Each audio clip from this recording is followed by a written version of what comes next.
विधानसभेच्या पहिल्याच दिवशी आज विधानसभेत विरोधक आक्रमक झालेले पाहायला मिळाले। बीड आणि परभणी प्रकरणामध्ये चर्चा करावी असं नाना पटोले यांनी मुद्दा उपस्थित केला। तर पटोलेंची विधानसभेमध्ये मागणी होती, सरकार चर्चेसाठी तयार असल्याचं यावर फडणवीस यांनी म्हटलं। तर बीड परभणीची घटना ही गंभीर असल्याचं फडणवीस म्हणाले।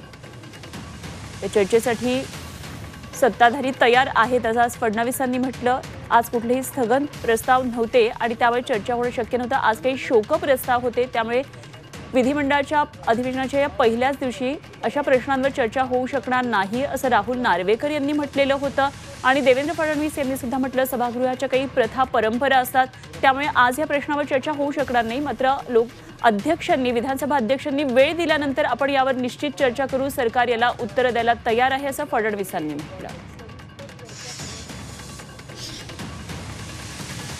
सरकार अस्तित्वात आल्यानंतरच्या घटना अध्यक्ष महाराज आणि आंबेडकरी जनतेमध्ये आणि बीडमध्ये झालेल्या घटनेचं अध्यक्ष महाराज पूर्ण राज्यामध्ये हाहाकार माजलेला आहे। अध्यक्ष महाराज, आपण कस्टोडियन आहात आमचे अध्यक्ष महाराज, आणि आपल्या माध्यमातून आम्हाला न्याय मिळेल अध्यक्ष महाराज, राज्याच्या जनतेला न्याय मिळेल।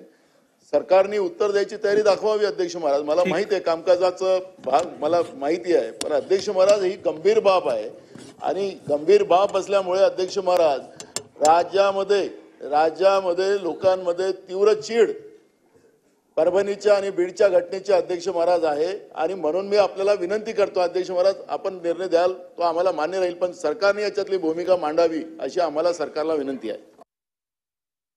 या संदर्भात सविस्तर चर्चा करण्याची सरकारची तयारी आहे। त्यामुळे मला असं वाटतं अध्यक्षांनी जो दिवस नेमून देतील उद्याचा, आज आपला शोक प्रस्ताव असल्यामुळे आपल्या काही प्रथा परंपरा आहेत, मात्र अध्यक्षांनी उद्याचा दिवस नेमून दिला तरी आम्हाला हरकत नाही। या संदर्भात पूर्ण सविस्तर चर्चा आपण करू। दोन्ही घटना अतिशय गंभीर आहेत, त्यामुळे निश्चितपणे त्याच्यावर चर्चा करू, त्याच्यावर सरकारने काय कारवाई केली ही देखील आपण त्या ठिकाणी बघू। आणि